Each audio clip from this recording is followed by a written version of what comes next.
Good afternoon. Good afternoon. Welcome to the Wednesday Biblical Studies. I say biblical studies because we do dip into the Bible, but it'll be more verse by verse than it will be a section. And just a reminder that these are topics that were submitted from the congregation. Today we're dealing with angels. And what are they? You know, what they do, how they function. I learned a lot over the last 48 hours about angels, and it's really kind of interesting. In particular, that I would say we have kind of a slice of the pie view of angels, rather than the whole encompassing view of the celestial beings.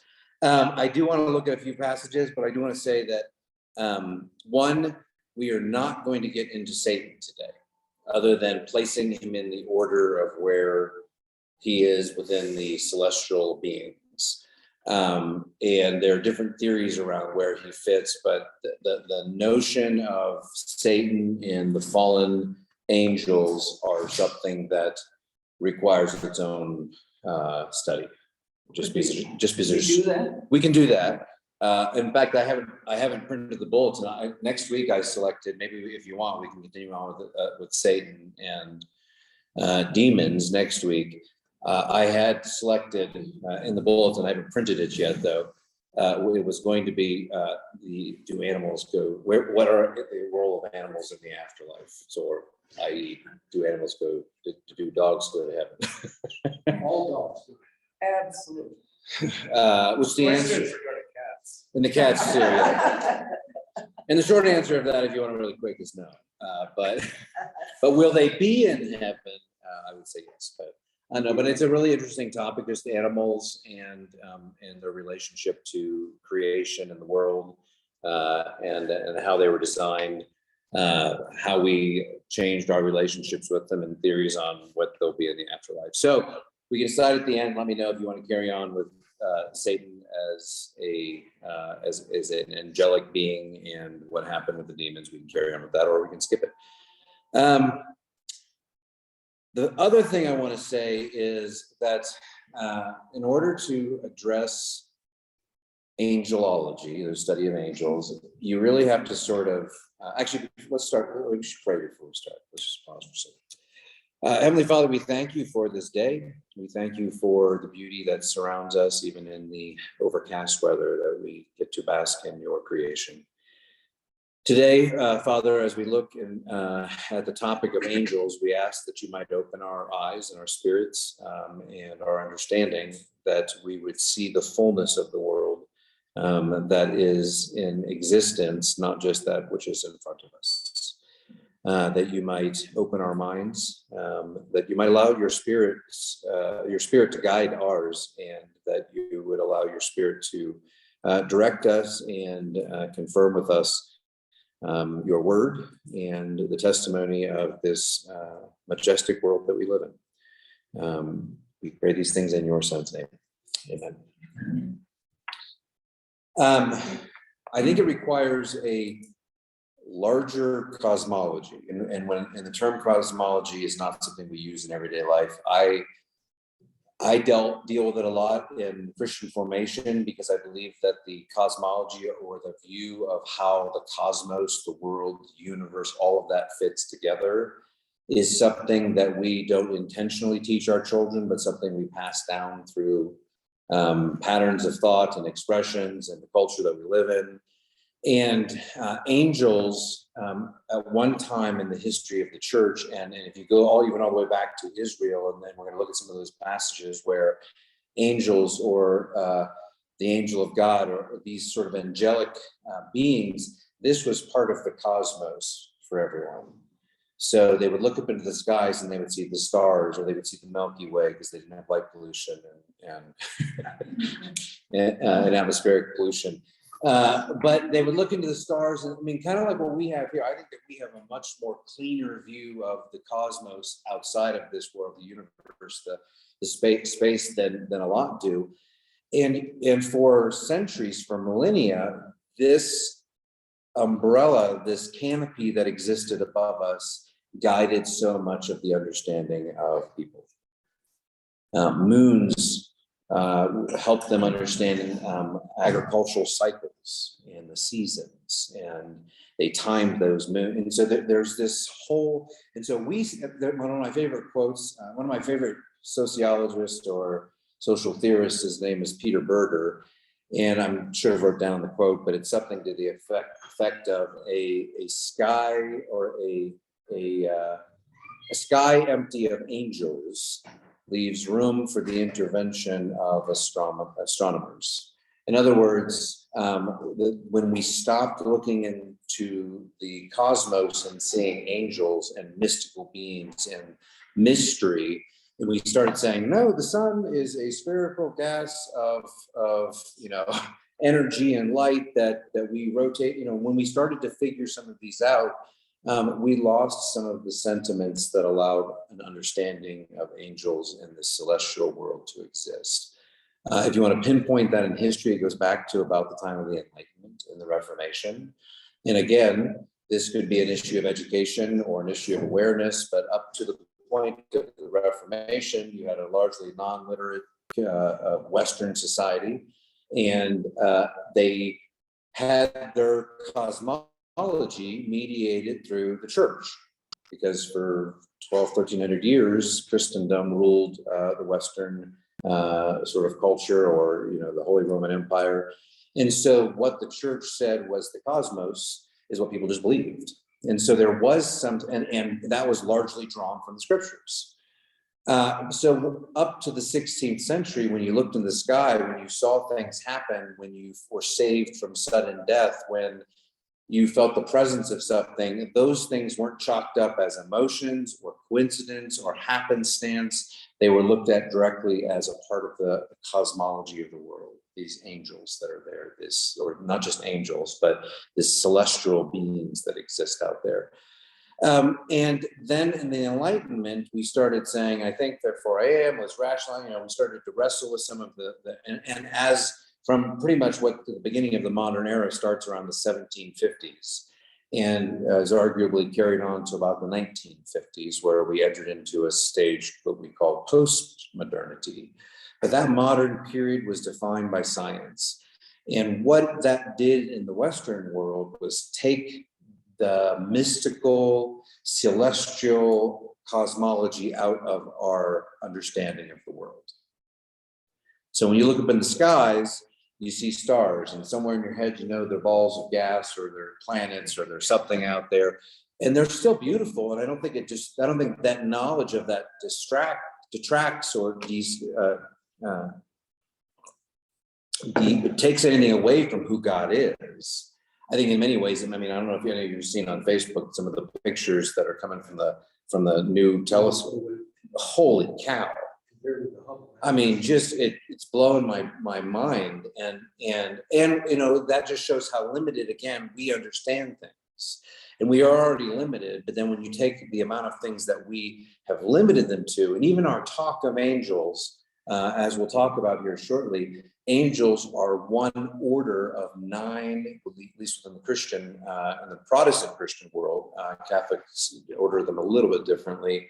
And Judaism orders them a little differently, but there are 9 levels of celestial beings, and angels are one of them.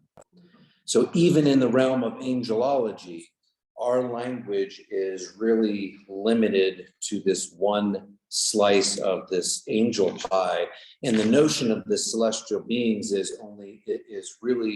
our understanding of it has been hindered by the world we live in. They say that in the Southern Hemisphere, Christianity is growing leaps and bounds. And in part, I believe it's because they still hold on to a much more mystical view of the world. They do see it as spiritual warfare. They do see it as principalities and powers, and they embrace in activities that acknowledge that world. I've heard many a theologian say the best thing that could have happened to the Western world or the U.S. is that we demystified the spiritual world. We chalk up, we talk about angels, we kind of talk about them colloquially, we just sort of think, oh, my guardian angel, or the angel this, or touched by an angel. We make movies about them, and we have this caricature of them. We make snow angels. We trivialize the idea of what this other world actually represents. And so I say all of that to say, in order to grasp what these 9 levels of angels are, you really have to sort of jump into the idea, have a wider cosmology of the world to say, there could be spiritual beings that are sitting around us and amongst us right now. We don't know. To deny them takes just as much faith, in my opinion, as to acknowledge them. But I would also say that these are historical categories that are drawn in large part from Scripture, but also in part from the Apocrypha or other deuteral.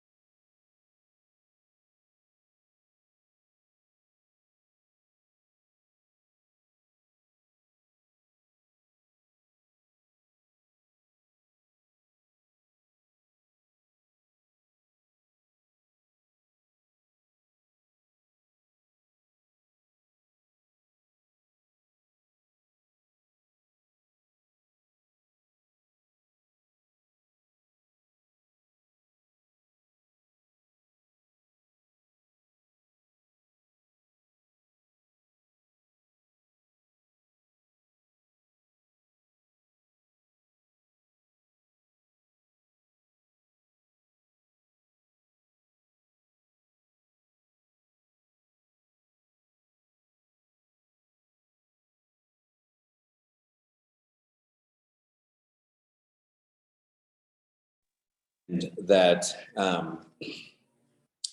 they were made by God through Christ for Christ, Jesus Christ. In other words, God's creative power is what brought the angelic or the celestial beings into existence. But as we learn in John 1, John 1:1, in the beginning was the Word was with God, the Word was God, all things came to being through. So this is the idea that the angelic world, the celestial world, came into being through Christ, and that Christ being the king of this domain that we live in, those angels, as they function within the universe, are subject to Christ, as they would be, because we also confess that Christ is God. So, what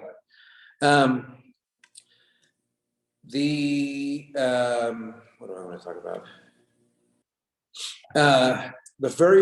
We'll get into a little bit more of this in a minute, but the garden story is the first sort of direct or anthropomorphic or material sense of an angel. The creation account has references, and we'll look at those, to the divine council, or the rulers and authorities, and the hosts of heaven, they're often called. And there's a concept of this divine council, and we'll get to that in a second, but that the very first angels that manifested were the angels that were put outside the Garden of Eden once Adam and Eve were given the boot.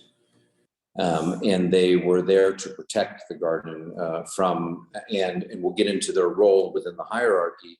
But then we see this sense of God's spirit, or what's the angel of God, or the angel of Yahweh, popping up throughout the Old Testament. So you see it in the presence of Moses at the burning bush.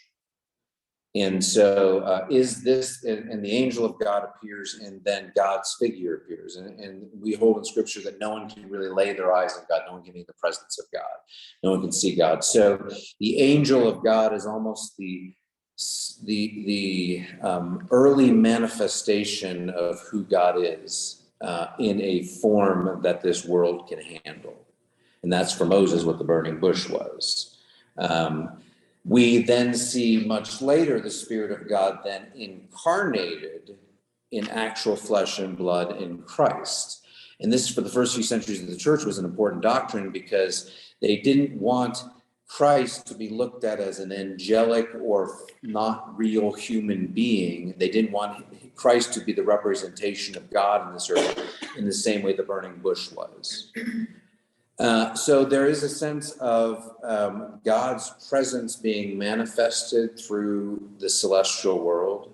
And then the ultimate expression was in Christ Jesus. There's a lot of literature, and again, it's kind of really interesting about just the way the angels functioned. And I'm just going to highlight a couple of things about it. We're not going to go too far into these, but the whole Tower of Babel, by some angelologists, they believe that it wasn't just this concept of a human rebellion; it was humans coming together. And I mentioned this before, that the Tower of Babel is often looked at like it was a threat to God, because they were building this tower and they were trying to reach the heavens. And just with our current context, you go to Dubai. I've never been to Dubai. It's one of my bucket list. I want to go to that. I want to see that big old tall tower that reaches up into the sky, the tallest building in the world. So obviously, whatever they built in the Tower of Babel was not that tall. So it wasn't the height of the structure that God was worried about. It wasn't like, oh, they're going to break the clouds and get to take a peek behind the curtain and see the Wizard of Oz. It's more like I said in the past, that God gave humanity a covenant and requested something. He said, be fruitful and multiply and fill the earth. So fruitful and multiply refer to the procreation, the reproduction of humanity, the expanse of the population on the earth. But fill the earth meant to go out. And what the Tower of Babel represented was the people coming in. And this was therefore against this commandment, this covenant that God made with humanity to go fill the earth. They weren't filling the earth, they were gathering in. But it is thought by angelologists that was not just a human rebellion against God, that was actually something that was prompted by angels. That there was a human and spiritual, and that in the spreading of that, in the destruction of that, this was, and then the development of different nations that came out of that. Then you have the selection at some point of one of those nations as the nation of Israel. But that means there were all these other nations that worshiped other gods. And in this cosmology, those other gods were fallen angels, if you will, or fallen celestial beings who were given authority on this earth. So sometimes they're referred to as fallen angels, sometimes demons, and there's all sorts of words, but they became the gods of Baal, for example, or whatever the other gods are named. I don't know. But throughout history, then, from this perspective, even in other religions, like the Hindu religion, for example, that has multiple gods, every single one of those gods would actually be represented by a celestial being, which accounts for why people would follow gods, because that doesn't mean that their powers weren't, they didn't have powers. I mean, they still had powers, angels have, or celestial beings have powers on this earth. So not the ultimate power over Yahweh, but they could still perform things. So in the story of Moses and the snakes and turning the staff into snakes, and Pharaoh's like, pish posh, my magicians can do that as well.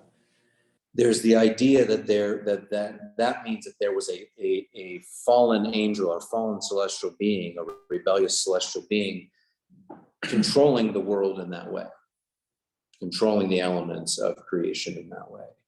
So in other words, we don't have to disregard that. I mean, like, I've always wondered a lot, well, where's the power coming from? If Pharaoh's magicians could change a staff into a serpent, are they harnessing God's power in some way? Well, this actually helps explain that. They're actually harnessing powers that they've been given as celestial beings. Yeah, Jan. Who came up with this theory? Was this a theory developed by that one person? There are many points. I would say Pseudo-Dionysius was probably the 5th, 6th century was the beginning of that. And then what you have to remember is that at the end of the 6th century, you have the beginning of the Dark Ages. And so Christianity was, it was like, it's the fall of Rome. It is the beginning of the Dark Ages, which, by the way, I was going to say that we're also in a time where a lot of what's happening in our country right now parallels the fall of Rome. So it's the fall of an empire. But when that fell, everything was debauchery and darkness and no moral compass to the world, and everything fell. And then this is actually when Saint Benedict of Nursia escaped Rome and went into the hills and started a monastery, or went by himself as a hermit, and then realized that he asked himself the question of whose feet do I wash, realizing he needed to be in community. started a monastic community. And Benedictine spirituality is ultimately was sort of that I guess Moses in the basket sort of situation that saved this basic Christianity, or the simple Christianity, these doctrines that came out of early Christendom, and then we had a big monastic revival in the around 700, where everything just spread throughout Europe. And all that is to say is some of these doctrines, no one really cared about angels, let alone about a lot of the other issues of salvation, until you have pockets of renewal. One was around 700, one was around the 1100s. And then by the time Aquinas, who is a medieval 1300s, 14th century theologian, came on the scene, he picked that up and actually developed some of this and some of the hierarchies. And the hierarchies really are, I think it's not so much that there's a hierarchy of angels, although there is. And that's why I keep using the word celestial beings, because angels are a part of this ranking of celestial beings. And so they're just one slice of it. But again, that's our looking at one slice of the pie. So all that's to say is, you have a question? No, okay. Let's look at the order of angels, and maybe that will, there's some stuff about the divine council. Does anyone have a Bible? I didn't bring my Bible, so I'm changing it after Bible study. It's probably not good. Genesis, actually, let me find the verse here. Genesis 1. Let's look, just turn to Genesis 1. Oh, this is a woman's devotional Bible. That is.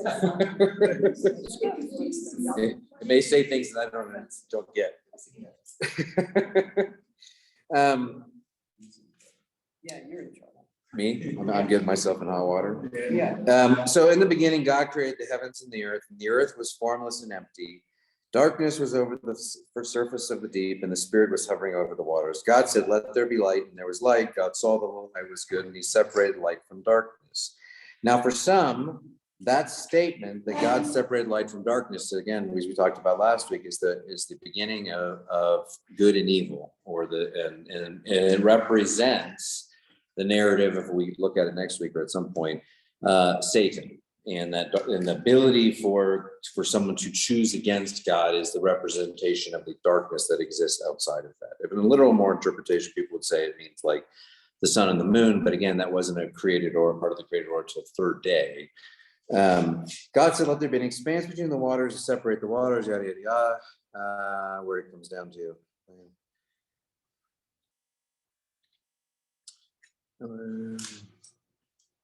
Then God said, "Let us make man in our image, in our likeness, and let them rule over the fish of the sea and the birds of the air and the livestock." So the first thing I want to point out there is that God made us as human beings in God's image, and there is no record of the fact that angels or anything in the celestial being were made in the image of God.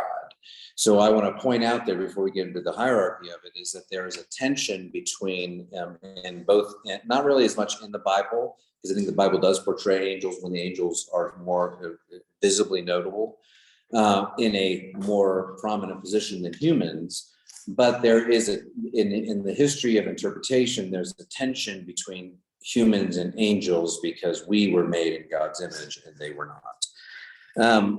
And God said, "Let us make man or humans in our image." And again, I like pointing that out, that is a plural our, in our image, and that the image of God then in creation was both male and female, that there's a part of that taps into that. And God created man in his image, in the image of God he created him, male and female he created them. God blessed them and said to them, "Be fruitful and increase in number, fill the earth and subdue it." And that's what we were just talking about a second ago. Seventh day.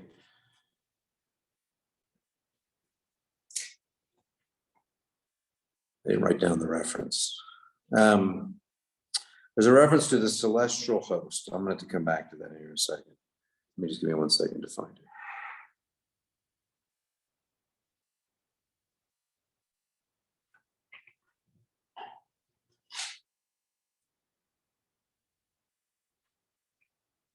Thought it was over here. All right, well, rather than me sit here and find it, The essence of this is that there was a celestial being, there was a host, the phrase is the heavenly hosts, or the host of heaven. And it should be in Genesis 1. I couldn't seem to find it though. But the idea behind it is that these heavenly, oh, no, actually it was. Sorry, that just triggered it in my head. No. But it's been a long I should have been. I said at one point, this tree better fall soon, or I'm not going to finish.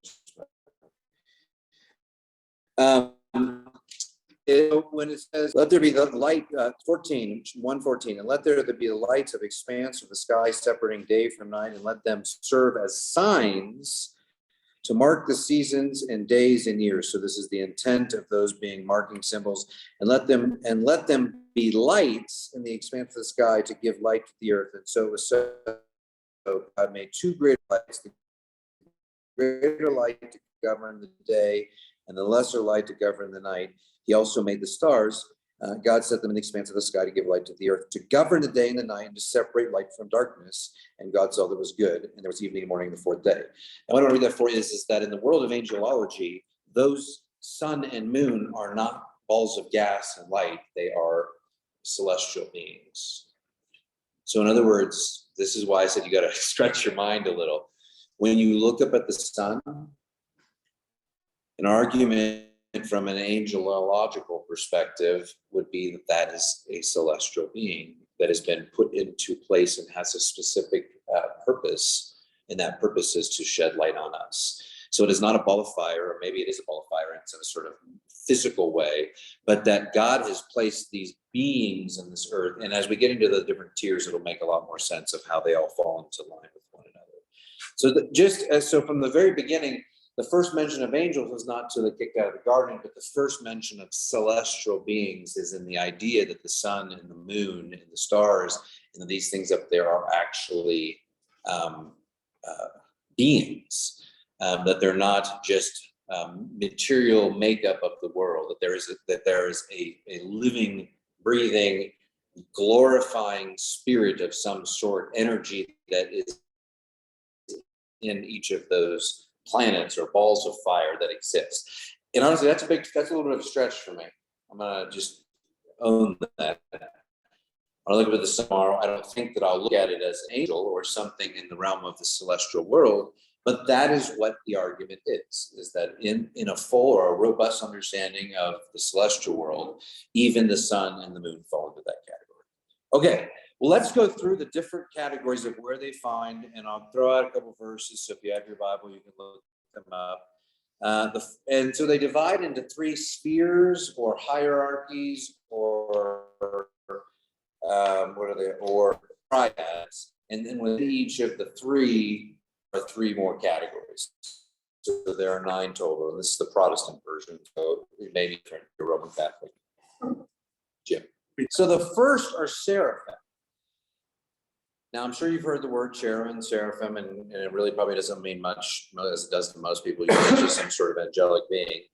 If someone would look up Isaiah 6:1-8, and when someone gets there in a nice loud voice, if you want to read that, while everyone else is.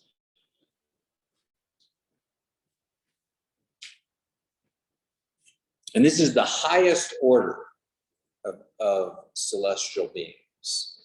And in fact, the only one of the few orders that is considered able to see God, like actually see who God is. 1-8. Yeah, someone. Isaiah 6:1-8. Nice and loud. In the year that King Uzziah died, I had a vision of the Lord. He was on his throne high above, and his robe filled the temple. Flaming creatures with 6 wings each were flying over him. They covered their faces with 2 of their wings, and their bodies with 2 more. They used the other 2 wings for flying as they shouted, "Holy, holy, holy, Lord all-powerful. The earth is filled with your glory." As they shouted, the doorposts of the temple shook, and the temple was filled with smoke. Then I cried out, I'm doomed. Everything I say is sinful, and so are the words of everyone around me. Yet I have seen the King, the Lord all-powerful. One of the flaming creatures flew over to me with a burning coal that it had taken from the altar with a pair of metal tongs. It touched my lips with the hot coal and said, "This has touched your lips. Your sins are forgiven, and you are no longer guilty." After this, I heard the Lord ask, "Is there anyone I can send? Will someone go for us?" And I'll go unless you send me. This is the highest expression. So in the Christian Bible, or in the Protestant Christian Bible, sorry, not even. Don't worry about him. Catholics as being Christians. I believe you are fully in the family of God. Yeah, thanks. My wife wouldn't if she heard it, but well, and I would say the Catholics also have references. There is one in Revelation. We won't go to it, but there's also one in Enoch. But seraphims in this way, this is not traditionally what we see as angels, but this is where we get our understanding of winged creatures. So, but what you have is not just a one wing, two wing, a pair of wings, 6 wings. 2 are covered. This is like the monkey see, monkey do, monkey don't hear sort of thing, that don't tell, so one covering here, one covering here, one flying. And it is sort of this, not an image that we commonly associate with angels, but if you look at the history of Christian art, in particular in the medieval period, you'll see a lot of 6-winged creatures, and you'll see these sort of representations of this class of celestial beings. It is the highest in Christianity as a whole, but it is only the 5th out of 10 levels of angels of Judaism. And again, that's a topic for another day. Their purpose, as we understand it, is that they are there to praise God. Whatever relationship they have to time and space, their purpose is to glorify God. And there's a lot of emphasis in the history of interpretation put around those 3 holies that they proclaim. But their job is to exist and to bring God glory. And it is considered, and that is sort of why they are placed as the highest, because they have no other task than the essence of their being is to glorify God. And you can see that obviously play out in Christian discipleship of saying, what is our point? Well, the point, the historians have said throughout many millennia that the purpose of humanity is to glorify God, much like the angels. And so that highest assignment of duty is to glorify God. They got to see God. They get to be in the presence of God. They get to exist and dwell with God. And this is sort of phenomenal. So that's the highest. The second is cherubim. And if someone could read Ezekiel 10:14. It's also interesting to me that the seraphim was able to forgive sins with the hot coal. With the hot coal.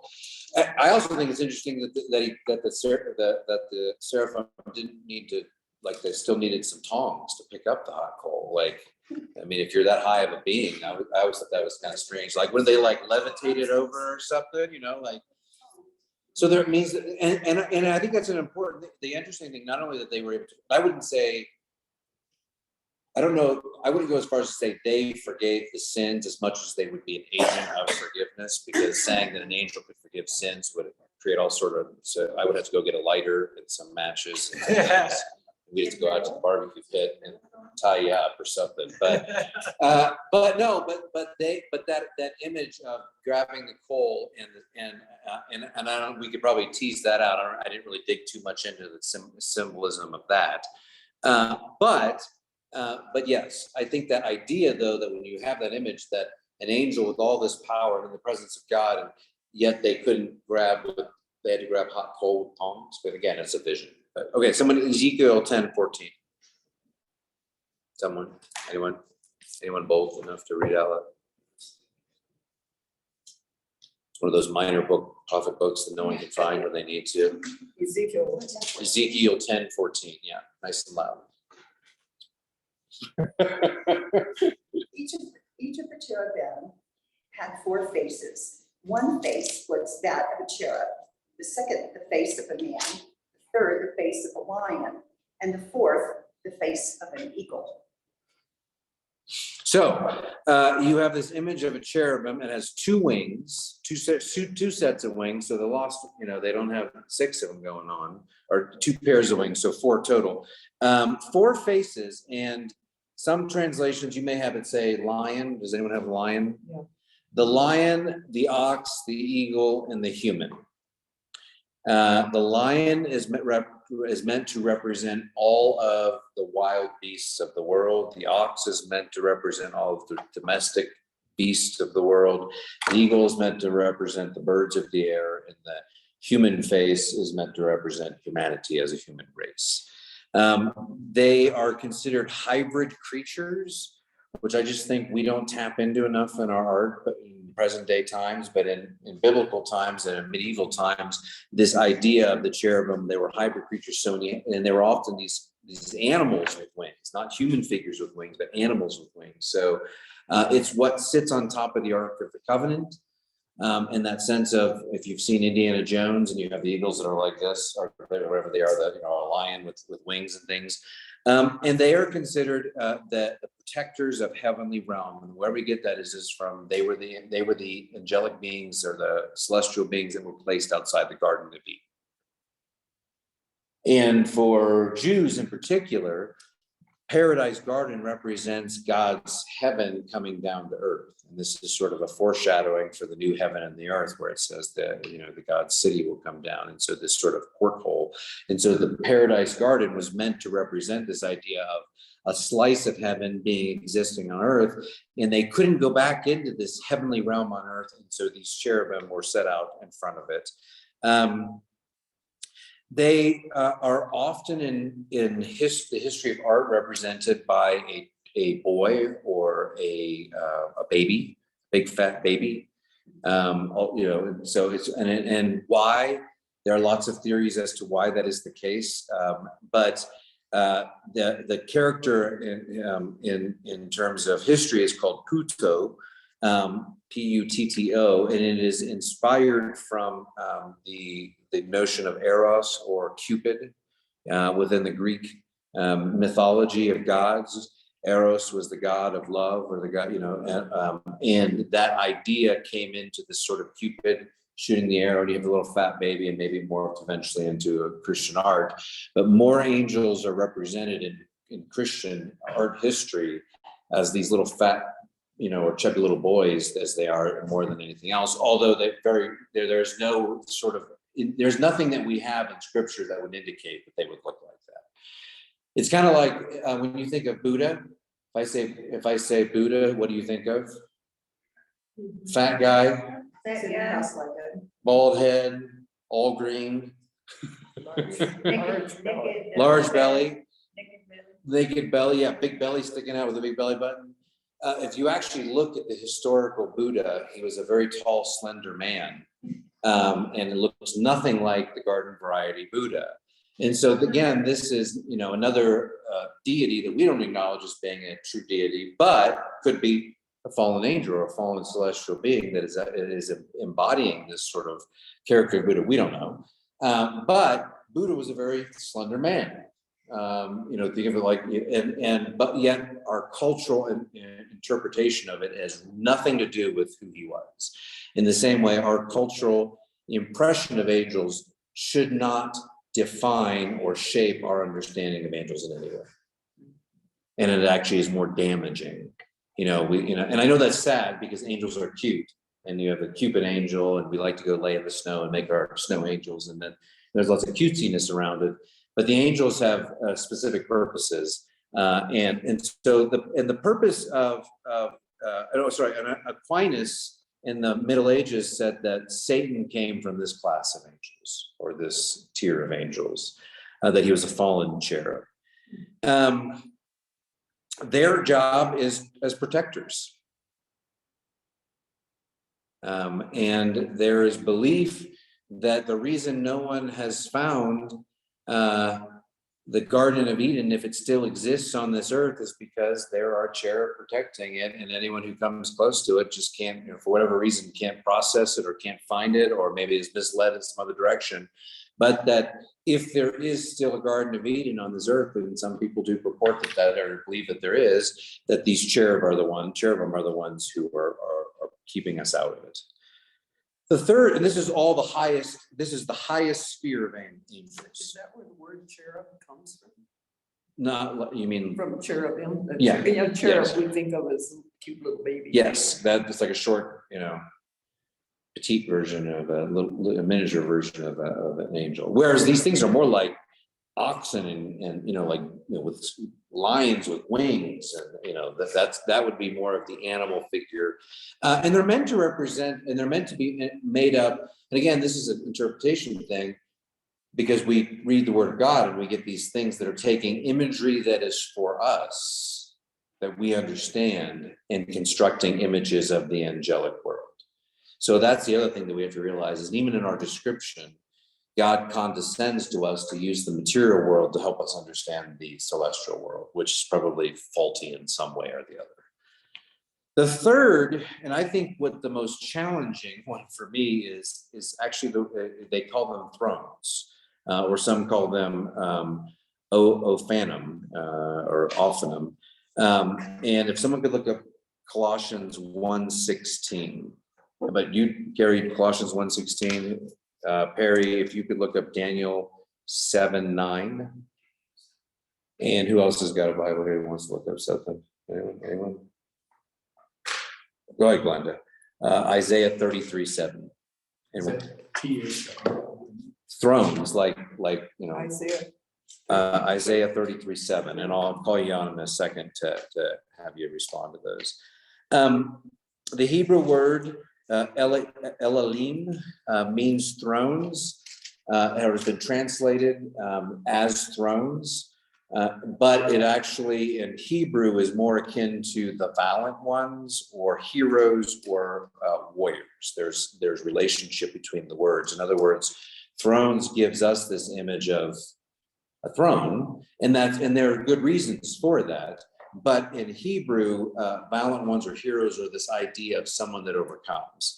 But thrones is, and I would also say within the structure of this, thrones, it's like God's chariots. In other words, the thing that God sits on, the thing the throne that God comes to judge the earth in, that is a celestial being, and called an Ophanium or a throne. So let's go to Colossians 1:6. 1:6. I believe that's, sorry, 1:16. 16? Yeah, 1:16, sorry. Okay. For by him all things were created, things in heaven and on the earth, visible and invisible, whether thrones or powers or rulers or authorities. All things were created by him and for him. So there you have that reference of thrones. You could interpret that as, was it thrones, or what was the rulers or powers or principalities? That thrones could be, you could replace that in the Hebrew context as heroes or warriors or valiant ones. Daniel 7:9. As I looked, thrones were set in place, and the Ancient of Days took his seat. His clothing was as white as snow. The hair of his head was white like wool. His throne was flaming with fire, and its wheels were all ablaze. So the wheels on this, actually, if you were to draw it, if you draw a line this way and you draw a circle this way, you have kind of this spherical, it has the axes, the x-axis and the y-axis. And there's a reference, and I think it's not in the Protestant canon, but it might be in the Apocrypha, where there are eyes that go around each of these bands, and there's this whole notion of these wheels. But the idea is that the thrones are God's chariots, and God rests upon them. And so they function, and not as a support in the sense that God needs support, but they are the vehicle through which God moves. They are the celestial beings in charge of movement of the divine. It was the weirdest category for me in the celestial beings. So, okay, that's it for that's the highest. So seraphim, cherubim, thrones. Now we're getting into the second sphere. And these are heavenly governors of creation. So we're getting closer to the earth. Remember that we view the world kind of in like, this is the sky, this is the earth, the realm. Well, they did too in ancient or in antiquity, but the way they viewed it was in levels rather than sort of in that dualistic way of the sky's up there and the heavens are up there and we're down here. Now we in our current day view all of it as our universe, and whatever the divine is outside of the material world that we live in. But these are all the next three are heavenly governors of creation. They subject matter like the matter of the world. This sort of thing is subjected to them. They are guiding and ruling spirits of this world. So the first one is they're called dominations, but they could also, in an active term, could be called dominions or lordships. And this is thought that there are angel lords that rule, and they are the ones that regulate the next lower levels. They're sort of like the managers of the earthly realm or the universe. And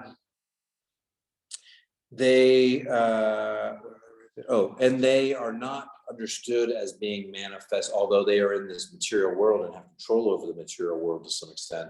They're never seen or understood as being able to take human form.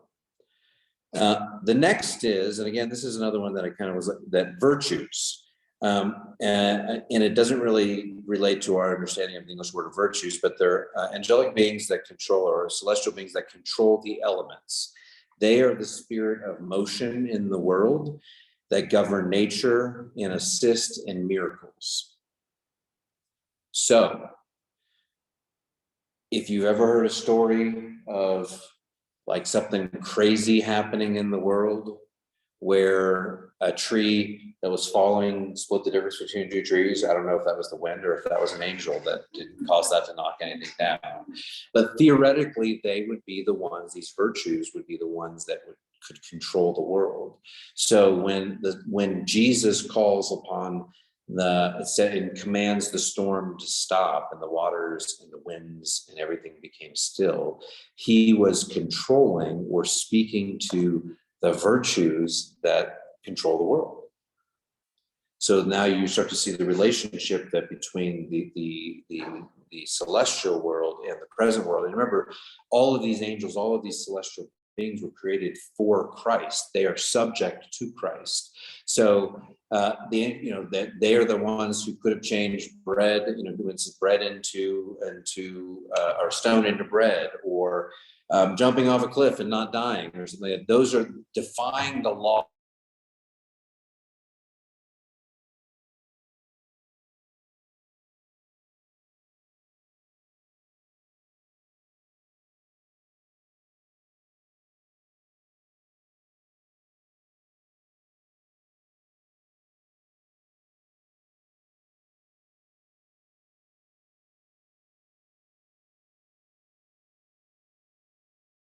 That understanding, I mean, we don't know. We don't know what Jesus was doing when Jesus spoke. It could have been that he was speaking and then the angels were controlling the weather. So because his command is ultimate authority, then the angels do what needs to be done, or the celestial beings do anything. Or does Jesus have some higher authority that even the elements themselves are subject to him? Which I would say both could be true. We claim both, that everything is subject to Christ. But we also recognize that Christ had various levels of various changes. Christ was limited in Christ self-limited his supernatural powers. And I'm in the camp that says that Christ, like ability to manipulate water into wine, for example, was not something that either he was doing that himself or these virtues were doing it for. He commanded or he changed it, and there was the actual physical movement, the molecules, the control of those molecules were given the authority to the virtues, and whether Christ was commanding them to do that. But Christ didn't perform any miracles until his baptism.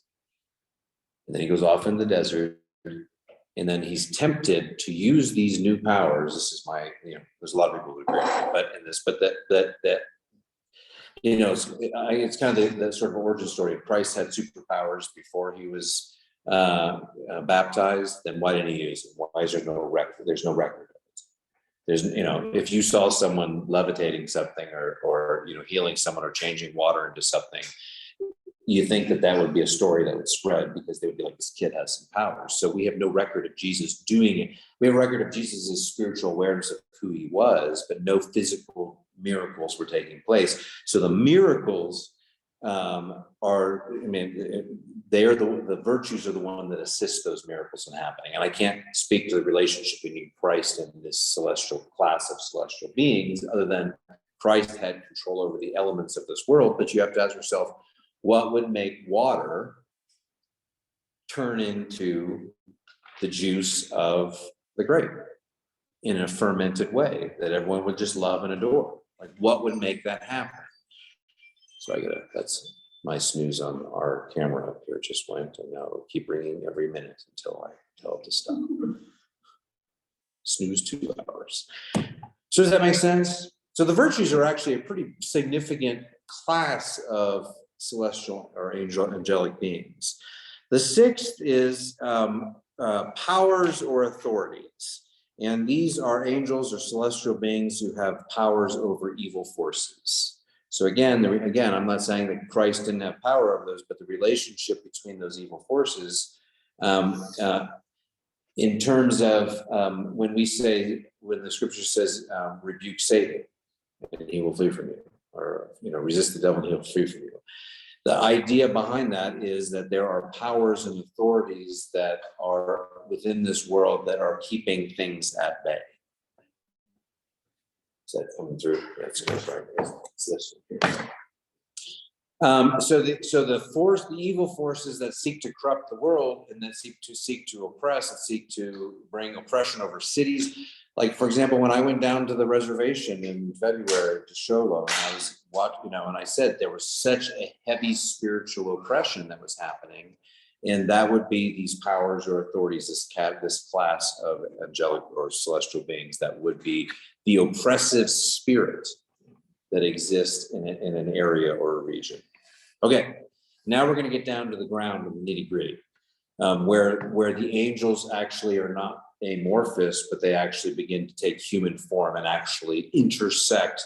And this is the first level where humans, after the 3rd sphere on the ground, is where humans actually begin to intersect with angels in a real and tangible way. Someone in Ephesians 3:10, and then someone else, Ephesians 1:21.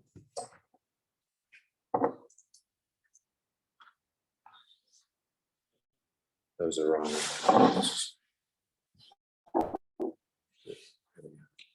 That's okay. It's there. It just sounds good.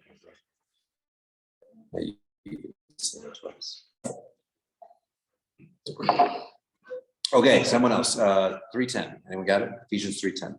Yeah. And then someone else, Ephesians 1:21. Then God would use the church to show the powers and authorities in the spiritual world that he has many different kinds of wisdom.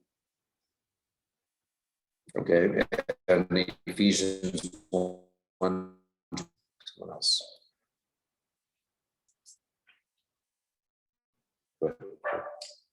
Far above all rules and authority, power and dominion, and every title that can be given, not only in the present age, but also in the one to come. So both of those passages are just referring to this category of angels called the principalities or rulers.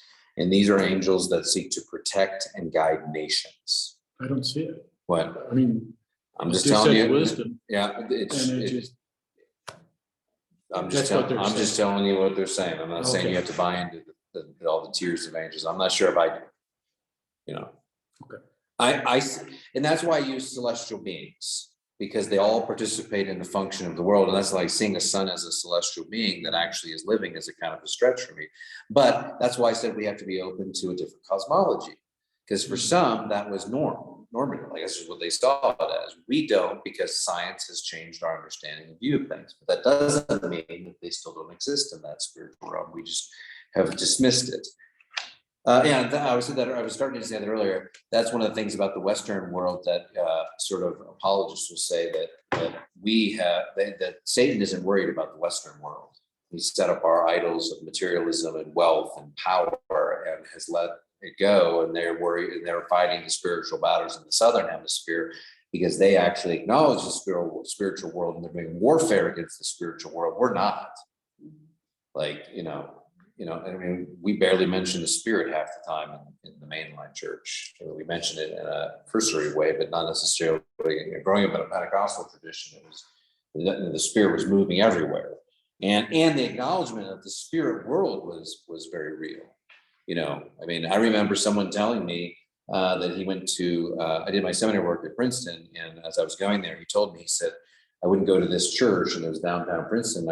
And it was, I think it might have been an Assemblies of God church or Pentecostal church, but he was telling me that he remembers that he had walked by the church one day and the person was outside of the church praying against spirits of the church. I mean, like, he was not praying for the church, he was praying against the church. And that is an acknowledgement of the spirit world. Like, he kind of freaked me out. I was kind of like, stay away from that building. But that sense of praying against the spiritual world is something that we don't dabble with too much in our present day, unless you're in a Pentecostal or sort of spirit-led tradition. So the conflict between Israel and Palestine would be looked at as a battle between principalities and rulers that manifests itself in people. But that means that while this sort of Palestine-Israel conflict goes on, we can't just look at it as humans struggling for land, but there are principalities and rulers that are intermingling themselves in that conflict in a way that we can't fully understand. Principalities are considered to be also in charge of institutions. So if you've ever seen institutions or governments that seem evil, that's because there's a principality or power rule that exists within that government that is guiding that. And again, this is that broader worldview of the cosmology, that there are beings that are not material necessarily that have influence over the material world. The eighth category, now we're getting down to where we start to think about what our everyday understanding of angels are. The eighth category are archangels or archangels, depending on how you want to pronounce that. If someone could look up 1 Thessalonians 4:16. And if someone else then wants to look up Jude 1:9. Archangels, within the Protestant world, there is only one reference within the Protestant canon, the Bible, that refers to an archangel, and that archangel is Michael. We often refer to Gabriel and Raphael as being archangels, and there are reasons why, but before we address them, does someone have 1 Thessalonians 4:16? Go for it. The Lord himself will descend from heaven with a cry of command, with the voice of an archangel, and with the sound of the trumpet of God. And the dead in Christ will rise first. There you go. So the archangel then has the job of coming with Christ to the judgment. So this is like the top angel. Jude 1:9. Does anyone else have that? Jude's a hard one to find. It's that little slippery book that falls in between. We should have a Bible quiz night. Well, like trivia night or with Bible stuff. That'd be fun. Jude, yeah, Jude. Hey, Jude 1:9. But even the archangel Michael, There you go. when he was disputing with the devil about the body of Moses, did not dare to bring a slanderous accusation against him, but said, "The Lord rebuke you." So you have, this is the only, in the Protestant Bible, so you have a mention of the archangel and you have a mention of Michael being an archangel. Now, Gabriel is considered an archangel, but there is no support, and that is drawn from other books. Raphael, also, you would need to go into the apocryphal book of Tobias or Tobit, as it's sometimes called. And in that book, Raphael says he is one of 7 who stand before the Lord, which is why Roman Catholics and Anglicans and Russian Orthodox believe in that there are 7 archangels that are there. They're just not all mentioned. In the Anglican Church, as well as the Russian Orthodox Church, there's another archangel called Uriel. And you have to go to the second book of Esdras, where he unveils 7 prophecies to Ezra, and then is also mentioned in the book of Enoch.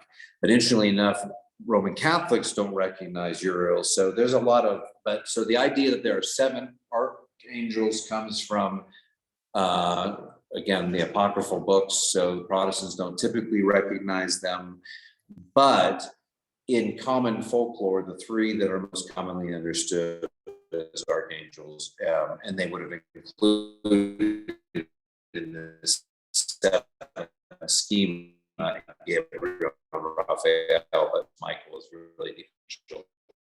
And it's considered kind of like there's one archbishop over a region, there's one archangel or archangel, whichever you prefer.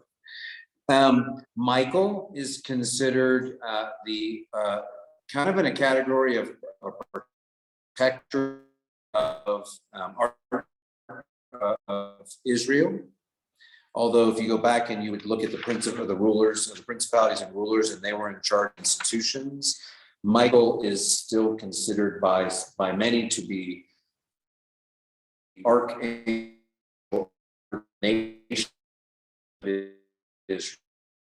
So the battles that are going on and being engrafted into the faith as new Israel, we then Michael is considered the protector of the church, of the ecclesia, of the New Testament church, which is why the Roman Catholic Church prays in reference to Michael. I don't know if they would quite say they pray. I would not say Catholics pray to angels. More they ask for prayers. Yes, they ask for prayers to God in expectation that the angels will be the agents of movement or change, which actually aligns a lot with angelology as a whole and the sort of understanding. And so again, as Protestant world, we don't think of angels in any other way than sort of the everyday angel or the pardon angel. We also refer to them as being our guardian angels. And that's where you get into they're the ones who guide nations or countries and politics and military. Again, Michael half of that sort of sounds bad. Because that's not what I mean. It's called, the guy's name is called Metatron. Yeah, I know it sounds like a robot, doesn't it? Metatron is the last archangel, and it is only found in the Babylonian Talmud, which is a resource for rabbinic Judaism. So the rabbis are trained by the Talmud, and that gives them the structures and the expression and the rules and the laws around Judaism. So the idea that Jews can't turn on the lights, that comes out of it. You can't use anything that requires your own energy, or that all sort of comes out of that Talmud. And that's how the Jews get that sort of rigid understanding of the Sabbath from the book of the Talmud. Also in a book or Zohar, which is also dabbles with Jewish mystics, and they have a book called the Kabbalah, and they draw some of their mystical understanding. Basically, it's almost a mystical commentary of the world. And so obviously a mystical commentary of the world, angels would be a real about. Yeah. It's a wonderful life. What's that? And the angels and wonderful life. What do you mean? You've never seen The movie. Yeah, It's but a I've seen it for a Wonderful long Life. time. There's an angel. There's a guardian Oh, angel. okay. Well, there you go. Well, it could be that, but it could also What's his be, name? I haven't seen it for many years, sorry. I didn't know whether you were like, I was kidding. I didn't. Okay, so the lowest order, now we get to what we talk, comes to the question, angels. The lowest order of the celestial beings are what we call just angels. They can appear in human form. They have 2 main tasks. One is they are messengers, and then they have been given specific missions. So on the messenger side of it, and they are directly concerned with the affairs of humans, the affairs of people. excuse me, on the messenger side, you have the annunciation sort of thing. You have angels that appear to Job, you have angels that appear to Abraham, and all throughout the history of the Bible, we have these angels that appear to people in human form. Well, these are your standard run-of-the-mill angels that are there to offer a message. God gives them a message and sends them, they go make the proclamation. They're still, mind you, they're, even though the lowest form, they're the scariest still, because they're the ones that transcend our world and allow and appear before us in a way that we can understand. Even Michael, the archangel or archangel, we don't know what's going on. It's not like we're seeing this guy doing this battle, but we see these angels that come into our world. They're also looked at as they have missions. Sometimes that's personal protection, but the angel that rattled the cell and the chains off of Paul and allowed him to be free, that would have been a run-of-the-mill angel who had a task to go and perform that assignment. Some people believe, a lot of people believe that guardian angels are assigned to every human being, that we have one following us around or sort of with us at all time and protect us. I don't know, to be honest with you, I'm not sure how I feel about it.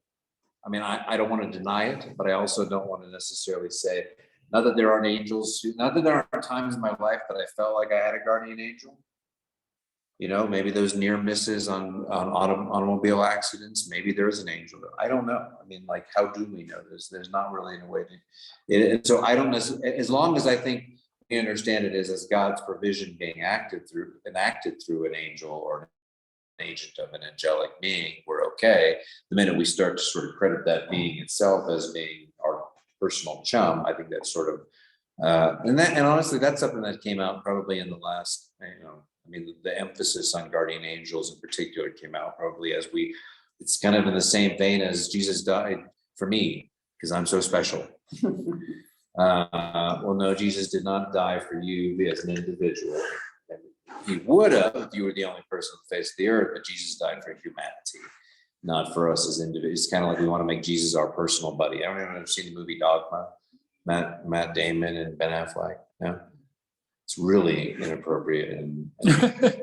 Yes, I did see that. It was Oh, a it's former bad. Catholic, and it was. I mean, it's talk about It was too talk about aggressive. sacrilegious. Oh, It's the yes. most sacrilegious movie ever, but really interesting. And fun. And the topic of angels come into play, and angels are often understood as fallen from different levels of angel. And in the story, in the movie Dogma with Matt Damon and Ben Affleck, they are angels that lose their wings. And they're coming to the earth, but they're angels that are meant to enact God's vengeance on the earth. So they basically go around, the first scene is they arrive in a boardroom and they are basically slaughtering all these wealthy businessmen who, represent the greed of society. And they're just, so I'm not recommending you see it. If you go back to your car accident theory, Yeah. that you almost had the idea God has a plan for you beyond today. Suddenly this act's about to happen. Your guardian angel keeps God's plan in place. See, So- How do you become an angel? Or how are angels chosen? They are designed for that purpose. And the belief of most of Christianity would be that we don't become angels, that we will coexist with angels. And this is an important distinction, again, that we as humanity bear God's image. Question. Yeah. If God had created all these angels, why did he then create, or why did he have the need to create man with what they were doing? Well, first of all, to talk about the need of God is a very tricky subject. Tricky? Well, just what does God need? Does God Well- need us to spread the gospel? No. God chooses to share authority, to share influence. This is one of the things I think is the most majestic thing about Christian service, which is another topic of another Bible study, but that we have been invited, we've been given authority on this earth, we've been given power on this earth, we've been given God's grace and forgiveness and all these things. We've been called to be co-laborers on this earth. In the same, so that in a very small representation of God, including us in this process of proclaiming the gospel, God chose to create beings as a supporting cast. Part of God's nature is he's a creative God. And so in that creation, those, no, and so even in the idea of a throne that carries God's essence, that it's not a material throne, but that it is a being in and of itself that supports God, and not that God needs the support, but God chose to be in partnership with this angelic host of the heavens.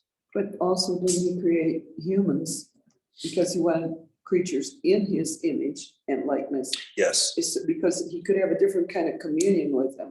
Because what does he do initially after Adam and Eve are created? He walks and talks with them. He dwells with them. Yes, absolutely. And that's that notion of perichoresis, that we dance with God. God created us in God's image, not so that we could be God, but so that we could relate to God in a unique, different way. And again, we get into the topic of Satan and the demons. Satan was overcome with the desire to be like God, or to be equal to God. In the same way, in the story of the fall with the serpent, humanity's desire became to be equal, or to be knowledgeable, to have more. And so, and this goes back to the whole notion of understanding of the fear of God, the fear appropriation of who God is into who we are. And what happened both in the terms of Satan or Lucifer and in Adam and Eve was a desire to be more like God, or to be equal, or to be more than what we are. The best line in John Milton's Paradise Lost is thought to be what Satan says. He gets some of the best lines in that epic poem, but he says, better to reign in hell than serve in heaven. He wanted power. He wanted dominion over something. He didn't want to be the servant that he was created. And in the same way that Job gives this image of God allowing or divine permission for the demonic forces or Satan to tempt Job, it is thought that those are the same sort of divine permission that allowed the serpent to tempt Adam and Eve. And then you get into the whole notion of Eve eating the apple first and then giving it to Adam, and this is why it says because of you listen to your wife. That and it's thought actually in feminist theology, it's thought that women had a much stronger role, a much more powerful role in that first schema, and it was their desire, women's desire to be more, that then subjugated women to men, and then you have the history of patriarchy. And male domination in the world, because it says right in the scriptures. If you wanted to look at it, it says it says increased childbearing pains, and your desire will now be for the man, and he will rule over you. And that was the punishment, that was the curse. And so the dominion of that, and you might even say the spirit of that is a fallen angelic or fallen celestial being that has suppressed women in that way, which is what makes the whole reversal of what Christ did. Because really, until the Spirit came, we didn't have that point of regeneration the same way. But what Christ did, both to the children, let the little children come unto me, have the faith of a child, and also of women, going to the woman at the well. Reaching out, going and hanging out with prostitutes, Mary Magdalene, all of these images of women being restored to a different place. And then you see in the early church, you see Lydia, other figure, I don't know off the top of my head, other figures that come out, breaking the total cultural boundaries of women being in any sort of form of leadership. You see women elders, you see women in leadership. This is the reversal of the curse that happened in fall. Do angels have freedom of choice?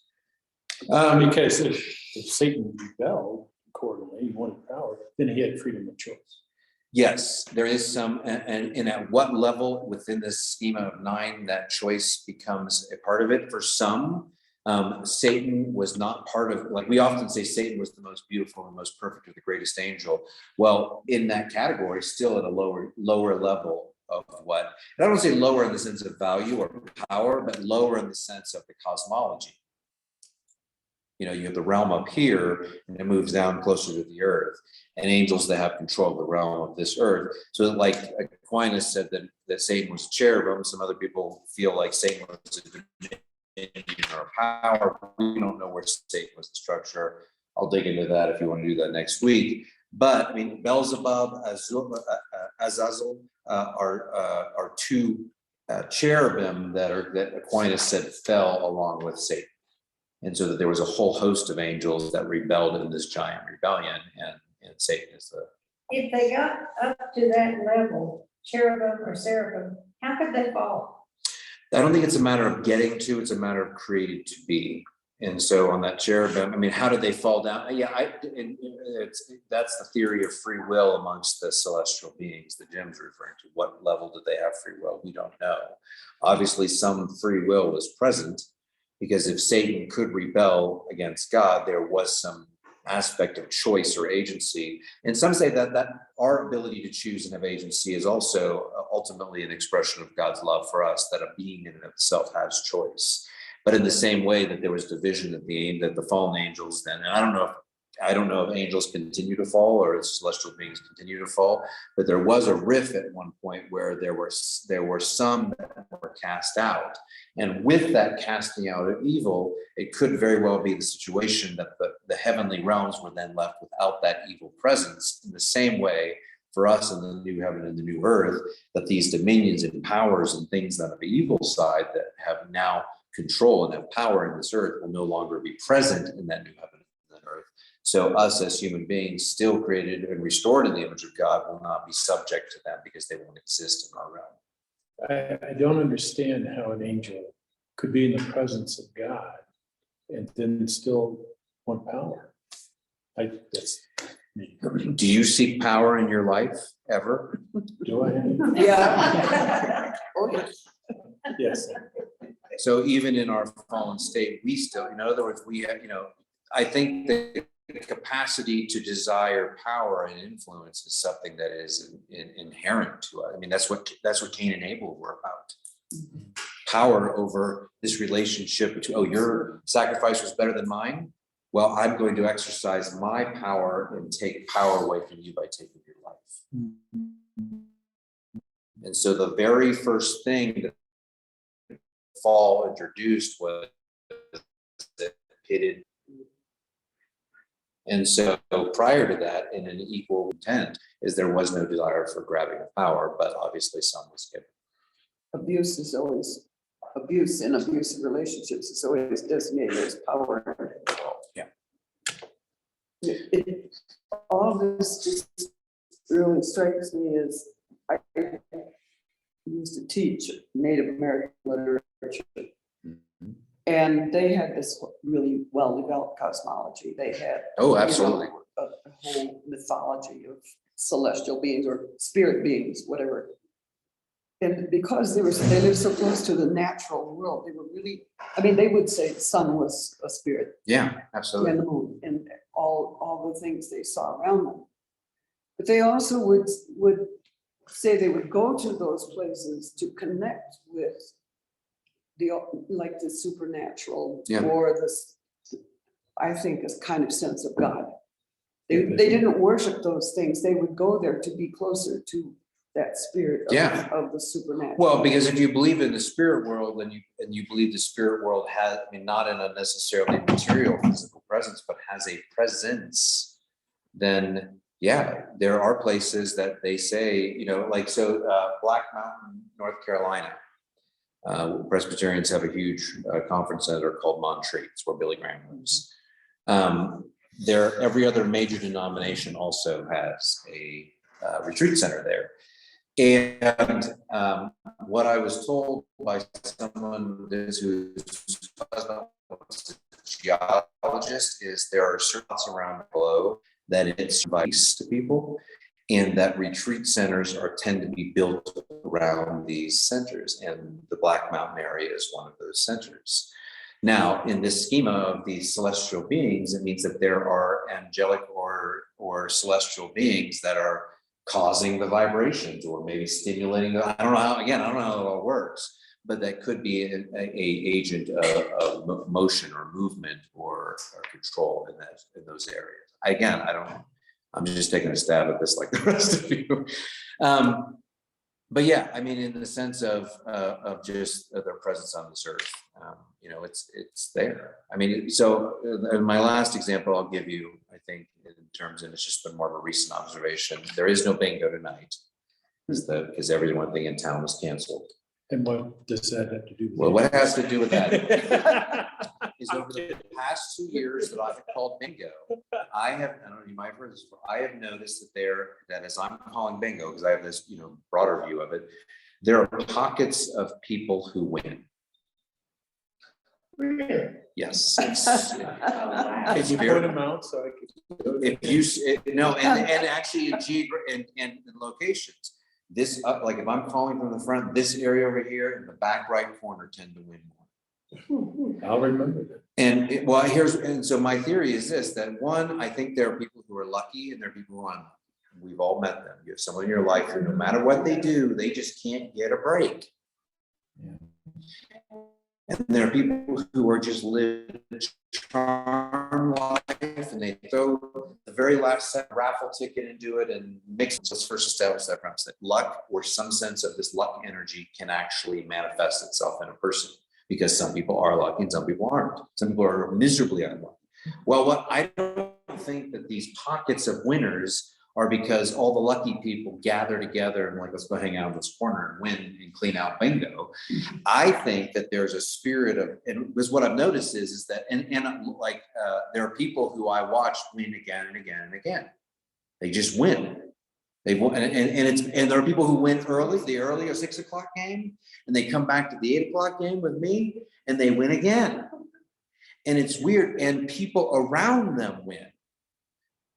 Not as much. So my theory behind this is that there's an energy or something that is emanating from them, or maybe it is an angel, maybe it is a celestial being, maybe it is a spirit. I mean, the category of virtues that control the political powers, or somewhere between 7 and 8, or not the archangel, but the principalities and rulers and the powers and authorities.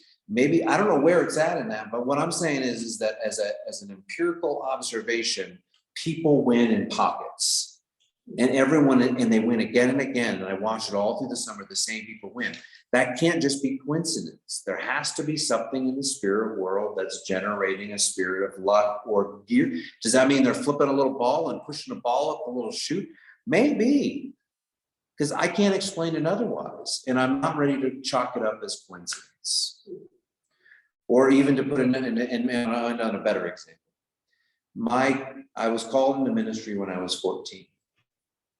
I was raised in the Assemblies of God. I went to an Assemblies of God undergrad, disillusioned with the Assemblies of God, ended up pursuing law school. Went and did my internship with John Kasich, and when I was done serving there, decided I was contemplating going back into ministry. And some of you probably heard my call narrative in this story before, but I remember the day clearly. I went and I worked out and I showered, and I knelt right after I got out of the shower. I was just getting dressed, just praying about what God's direction. I knelt over the bed. I said, if you want me in ministry, I will go. I'll just go. I have no questions. But I need something concrete, I need prompting. And so have it, if I looked at, and I logically chuckled because I thought to myself, that's ridiculous. They got it right on the wall. I can still see the wall and I can see the bed and everything. And as I'm chuckling to myself, the phone rings. And all of a sudden the phone rings, chills all over. So I run and grab the phone, I lift it up, and it's my oldest friend, Brent, who I just spent the previous weekend, and I talked to him about whether or not I should go into ministry or not. Well, and the very first thing Brent says, he calls me Jimmy. It's a whole other story. He says, Jimmy. I call him, we both have the nickname Jimmy for each other. It's a whole other story. So I call him Jimmy, he calls me Jimmy. It's kind of fun. But he says, Jimmy, and I said, hey, and he says, this first things out of his Jimmy, and the first things he says is, this youth ministry thing, is it your driving force? And I say, what? And he says, is it like, does you just feel like when you're in it, you're doing the right thing? And I said, yeah, I actually do. And he said, I think you should go into ministry. And it was clear as day. Like, I asked God to have someone call me, and I said, okay, thanks. And I said, I need to go. I was just at this point, like, the entire body was numb. I just hang up the phone. And it took me about 5-10 minutes just to sort of settle down and process this. Like, did God just use what just happened to call me back towards ministry? And so then I call my friend Brent and I say, I gotta know why you called me, like what prompted you to call me? And he said, I don't know, I just was sitting here and I was thinking about our conversation last week, and I just all of a sudden felt like I should call you and tell you this. And I said, well, Brent, I said, I think that God just used you to call me back into ministry. And he said, well, that's bizarre because I'm drunk. He said, I've been drinking scotch all night. That's a new way to get. And I said, well, God used an ass to call, in the scripture, so it's not. No, but what I'm saying in this is, and the reason I relay this story to you is that God coming down and all of God actually coming down and making, no, that would be an angelic being, that would be a celestial being doing God's bidding and being there in whatever way, working and intersecting with us and saying to my friend Brent, call him.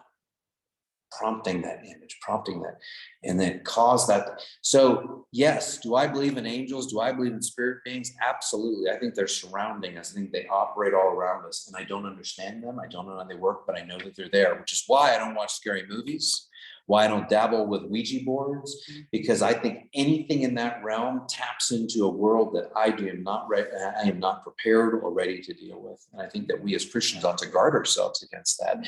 But I also think we as Christians in the Western world have forgotten the power of the spirit world. And we have trivialized angels into cute cherubs or Valentine's Day or snow angels or touched by an angel stories that represent some level of reality, but in a way that reduces it to a point that it loses its effectiveness. I don't necessarily agree with praying to angels, and I don't think the Catholic Church does either, but I think that God uses the celestial beings that exist in this world to accomplish his will in and through us. So, and that's the doctrine of angelology. All right, I'm going to turn this off so it's not too long. Just a. And